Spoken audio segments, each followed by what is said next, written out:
अड़ी हुई है कमलेश और इधर बीजेपी जो है वो अपने हिसाब से यहाँ पर काम जिस तरह से वो चाह रही है बड़े भाई की भूमिका उसे निभाने की कोशिश कर रही है। बढ़ेंगे आगे। वाजपेयी सरकार में मंत्री रह चुके मुख्तार अब्बास नकवी का भी मोदी के मंत्रिमंडल में जगह मिलना उनका तय माना जा रहा है। आज तक संवाददाता कवलजीत संधू ने शपथ से पहले उनसे बातचीत की। मोदी सरकार का पहला कैबिनेट एक्सपेंशन और हमारे साथ हैं मुख्तार अब्बास नकवी। सर, आप उनमें से रहे हैं जो कि नेता बहुत अप्रोचेबल रहे हैं, डाउन टू अर्थ रहे हैं। पहली बार इंडक्शन हो रहा है मोदी सरकार में आपका, किस तरह से आप निभाएंगे अपनी ये पूरी ड्यूटी? चलिए अभी इंडक्शन हो जाने दीजिए, उसके बाद ड्यूटी। तो देखिए क्या होता है कि हम मानते हैं कि कोई भी जिम्मेदारी छोटी नहीं होती, कोई जिम्मेदारी बड़ी नहीं होती।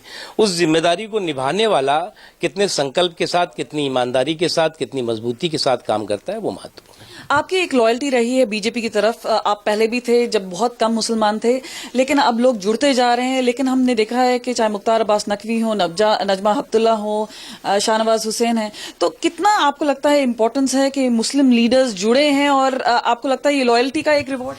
देखिए बहुत से लोग जुड़ रहे हैं, समाज के सभी हिस्सों के लोग बीजेपी के साथ बहुत बड़ी तादाद में जुड़ रहे हैं, बहुत मजबूती के साथ जुड़ रहे हैं और लोगों की सोच में बदलाव आया है। जो एक पहले था कि साहब बीजेपी की तरफ देखना ही नहीं है, वो बदलाव आ चुका है और आने वाले दिनों में और आएगा।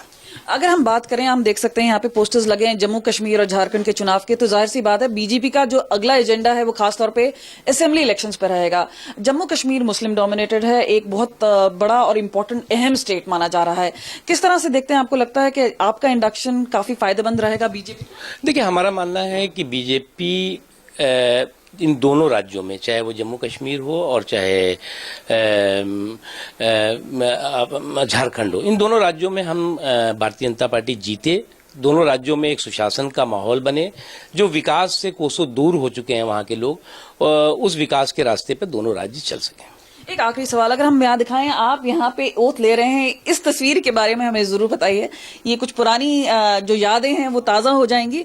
जाहिर सी बात है पहले ये 1998 में मैं लोकसभा का चुनाव जीता था रामपुर पार्लियामेंट्री कॉन्स्टिट्यूंसी से, और अटल बिहारी वाजपेयी जी इस मुल्क के प्राइम मिनिस्टर बने थे और उस वक्त बहुत यंग एज थी और उसमें जो है वो मैं उस समय सूचना प्रसारण और पार्लियामेंट्री अफेयर मिनिस्टर की जिम्मेदारी मुझे दी गई थी। एक आखिरी सवाल, किस तरह से आप डिफरेंस देखते हैं स्टाइल ऑफ फंक्शनिंग में, अगर हम बात करें वाजपेयी और मोदी साहब? देखिए वाजपेयी जी डेफिनेटली, वाजपेयी जी बहुत बड़े लीडर और वाजपेयी जी का जो कद है उसका मुकाबला कभी हम लोग या हमारी लीडरशिप ने कभी नहीं किया। मोदी जी आज पूरी दुनिया में उनकी जो स्वीकार्यता है, जो उनकी एक्सेप्टेबिलिटी है और साथ ही साथ जिस तरह से एक स्ट्रांग और इफेक्टिव लीडर की जो इमेज है उनकी, वो आज हम न केवल भारत बल्कि पूरी दुनिया को स्वीकार कर रहा है। और ये पहला इलेक्शन होगा जिस इलेक्शन में कि कैंडिडेट को ये नहीं पता था कि मतदाताओं को ये नहीं पता था कि कैंडिडेट कौन है। लोग कहते थे मोदी जी को हम वोट दे रहे हैं। ये अपने आप में उनकी पॉपुलैरिटी का एहसास कराता है। हमसे बात करने के लिए बहुत बहुत शुक्रिया। कैमरा पर्सन अनिल के साथ कमलजीत संधू, दिल्ली आज तक।